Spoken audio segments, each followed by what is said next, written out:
Sí, ya llevamos tiempo hablando sobre esto, sobre lo de los vampiros, vamos a tocarlo, porque es que eso viene de los tiempos inmemorables. O sea, la figura del vampiro ha sido símbolo de terror, de deseo y hasta de misterio.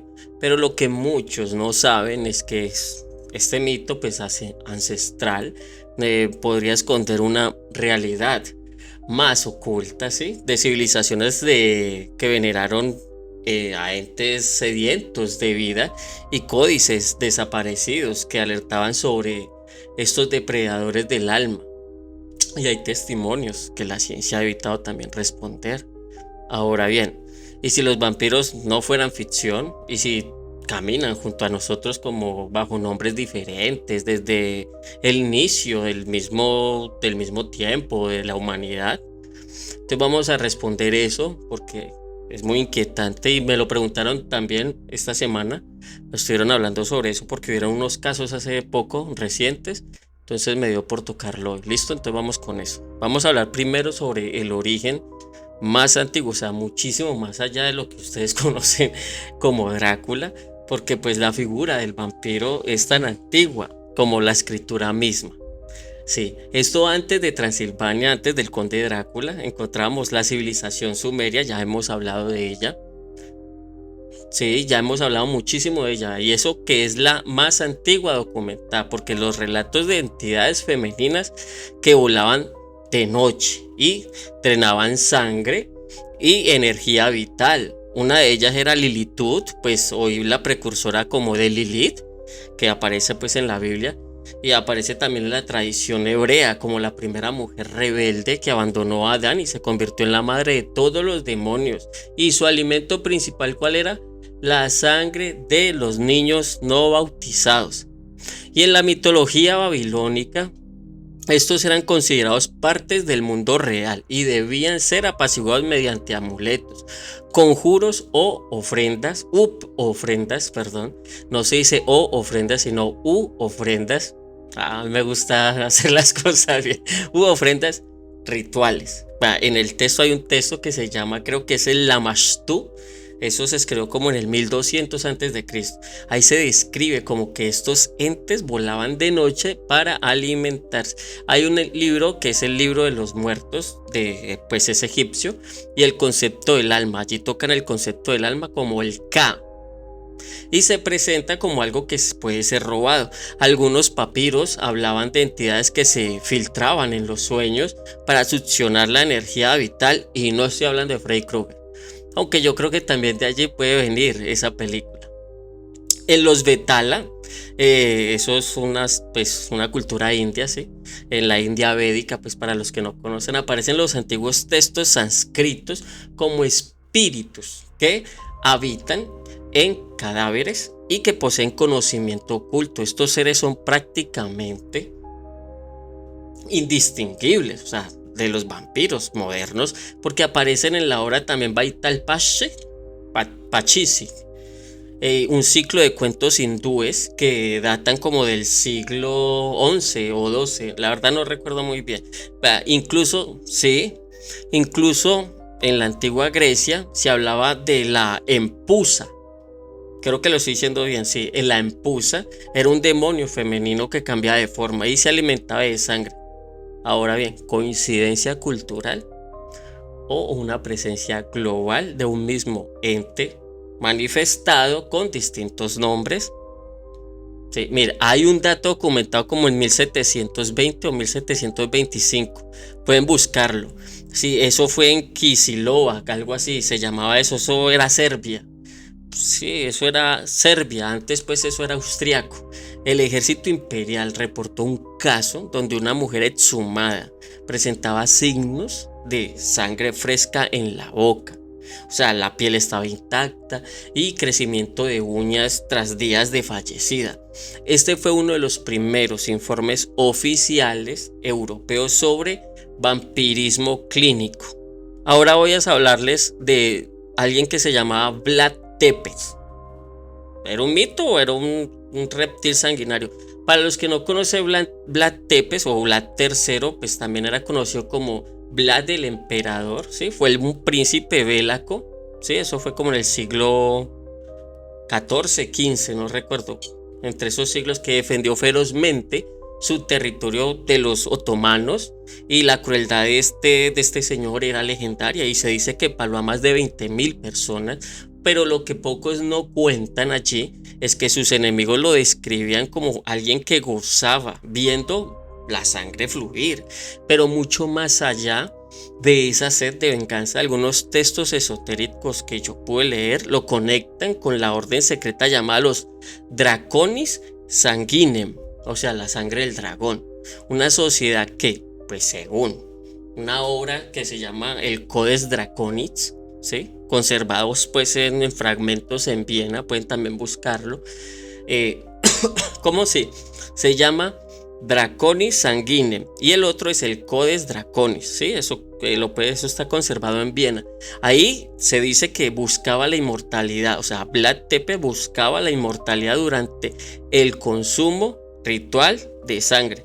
Ahora, los autores modernos como Nicolas de Bere, ¿sí?, en un libro que se llama como El legado del dragón, afirman que Vlad pertenecía a una línea de sangre reptiliana y era parte de una casta genética antigua que dominaba a los humanos desde la oscuridad.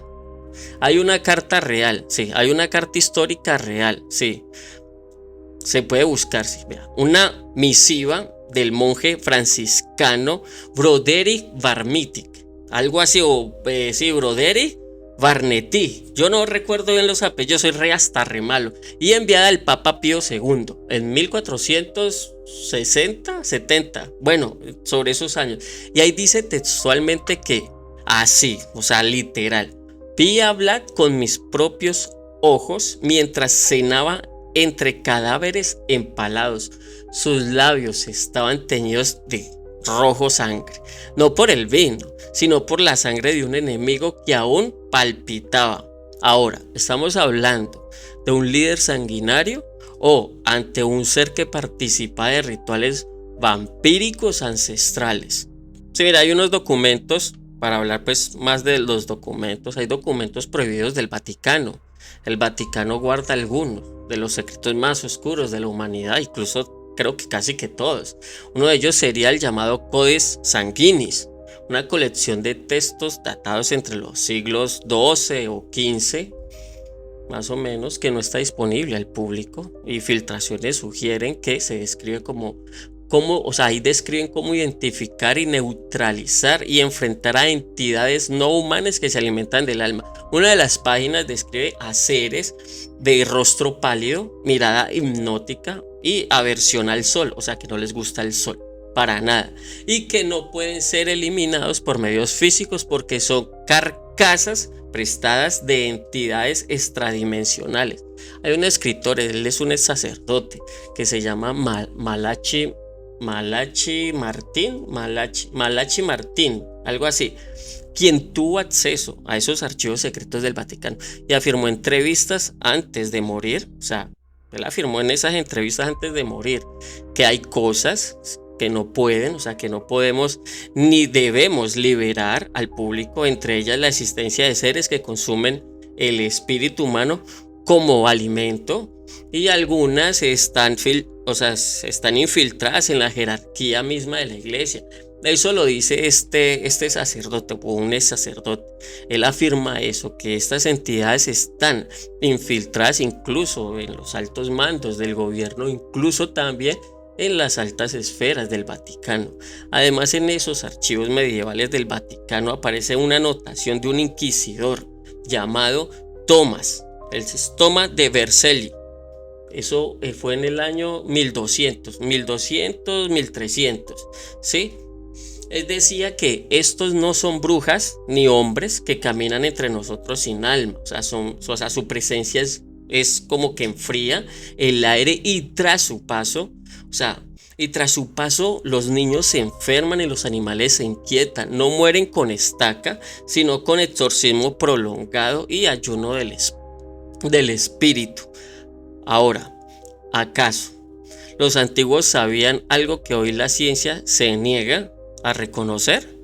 Porque estamos hablando ahora de confirmaciones. O sea, yo no le estoy hablando de inventos, eso no me lo estoy inventando, porque es una investigación muy a fondo, y eso Eso lo investigué hace muchísimo tiempo cuando me tocó estudiar esta parte y es muy real, obviamente no como, pues como Drácula, pues así como lo cuentan las películas, pero esto es real, sino que las películas siempre te venden lo real como si fuera ficción y eso se le llama un primado negativo. Sí, ya le voy a responder eso sobre si hay vampiros aquí en Latinoamérica. Pues lejos de Europa, el mito del vampiro también se manifiestan aquí en América Latina y con formas igual de aterradoras. En México, por ejemplo, hay que es como una bruja vampírica, no me acuerdo el nombre, creo que era Tahualpachni, Pushni, no recuerdo, ustedes que viven en México me pueden colaborar con eso, pero es una bruja vampírica que se transforma en fuego o niebla para colarse en las casas y chupar la sangre de los bebés.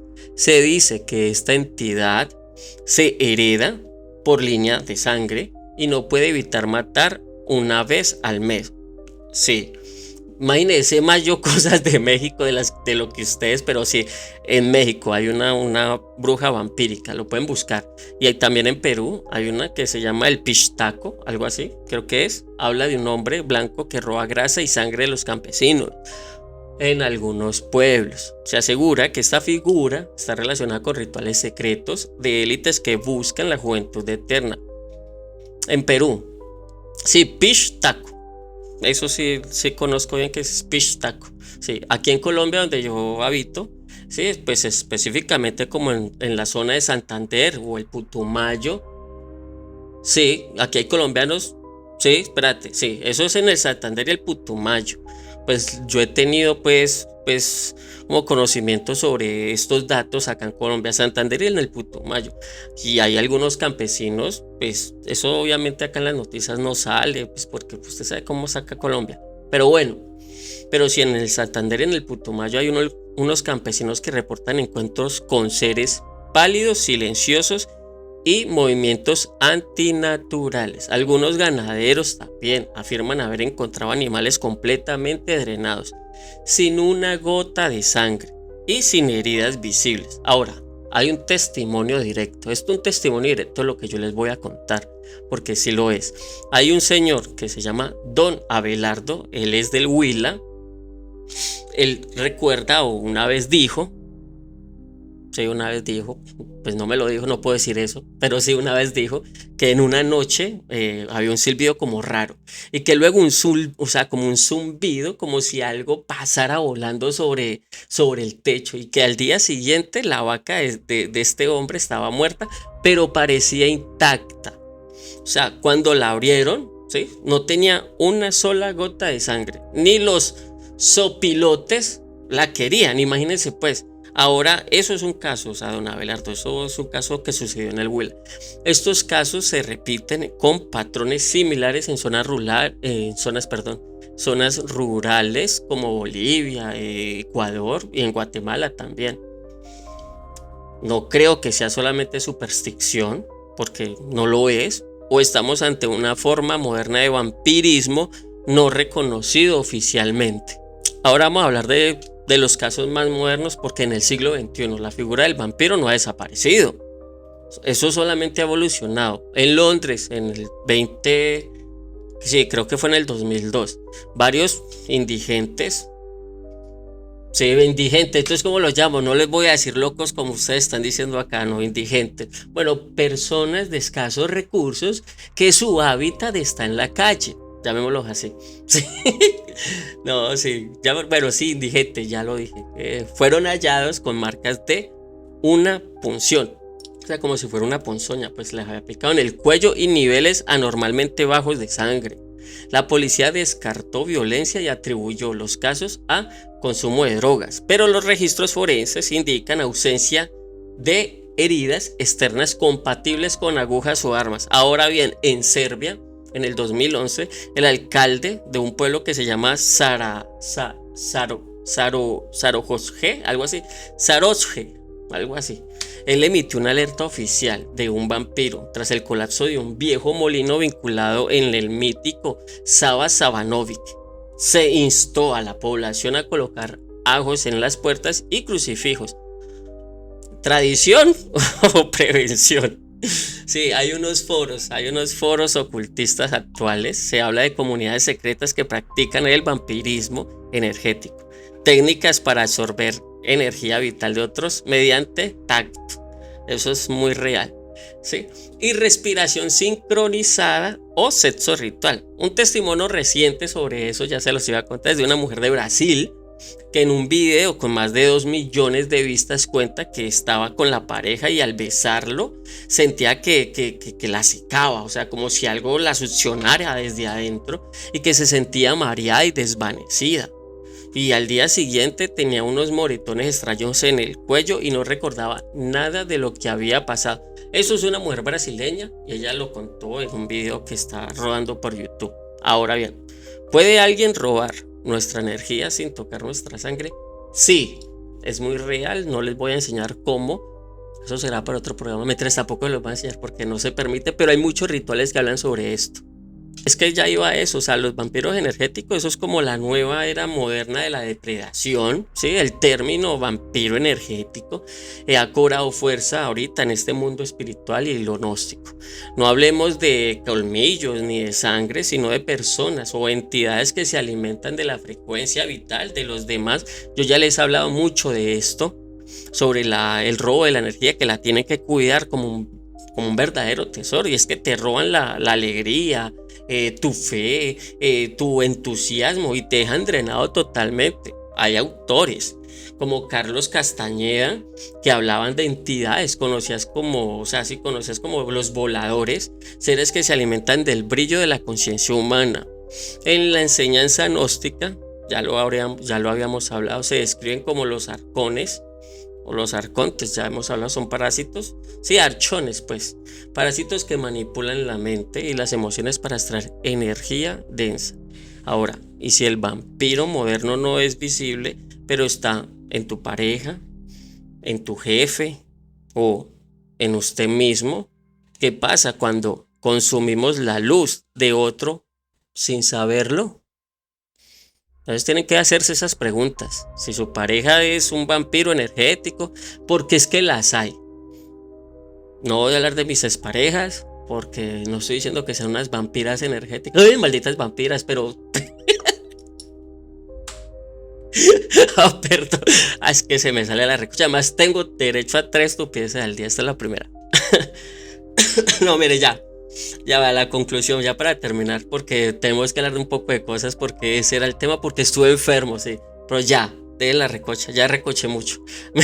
La conclusión, yo digo, tal vez los vampiros no usan capa ni colmillos, pero tal vez, o sea, tampoco duermen en ataúdes ni nada de esas cosas, ni temen al ajo. Tal vez el mayor engaño aquí fue hacernos creer que era un mito, pero su esencia podría ser real, podrían estar aquí, camuflados, disfrazados, infiltrados en instituciones como ya les conté.